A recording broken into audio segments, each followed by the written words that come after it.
ఇక మీనాని నిద్ర కళ్ళ మీదే తీసుకొని, రా మీనా, ఆకలేస్తుంది మీనా, చికెనే ఆకలేస్తుంది మీనా అన్నట్టు చెప్పి తీసుకొని వస్తాడు.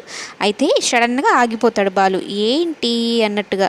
మీనా ఏమో వెళ్ళిపోతూ, ఏమైంది, ఎందుకు అక్కడే ఆగిపోయారు అంటే, చికెన్ ఉండేది ఫ్రిడ్జ్లో కదా, నువ్వు ఎక్కడికి వెళ్ళిపోతూ ఉన్నావు అని చెప్పని చికెన్ తీసుకొని వెళ్ళి తింటూ డైనింగ్ టేబుల్ మీద కూర్చుంటాడు.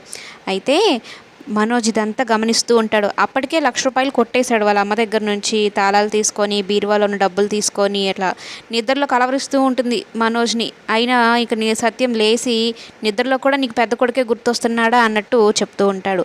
అయితే మనోజ్ కాస్త కదులుతూ కొంచెం సౌండ్ చేస్తూ ఉంటే, ఇక ఏంటో వెళ్ళి చూద్దామని మీనా వెళ్తూ ఉంటే, అప్పుడు మనోజ్ పిల్లిలాగా అరుస్తాడు. పిల్ల అని అక్కడున్న గ్లాస్ తీసి మనోజ్ నెత్తి మీద వేస్తాడు బాలు. దెబ్బకు నోరు మూసుకుని గమ్మున ఉంటాడు. అయితే మీనా బాలు ఇష్టంగా తినడం చూసి ఎంత ఆకలి మీద ఉన్నాడో ఏమో, ఎందుకు ఇంత పిచ్చి ఈయనకు చికెన్ అంటూ అనుకుంటూ బాలునే చూస్తూ ఉంటుంది. ఇక మరుసటి రోజు ప్రభావతికి దిమ్మ తిరిగే షాక్ అనమాట.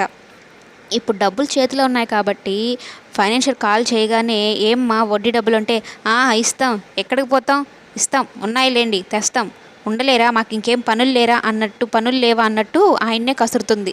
డబ్బులు తీసుకోకుండా వెళ్ళాలి, ఆయన చూపిస్తాడు ఈమెకి ఇంకొక సినిమా. మొత్తానికైతే ₹1,00,000 పోయింది. ఇల్లంతా సోదా చేస్తూ ఉంటుంది.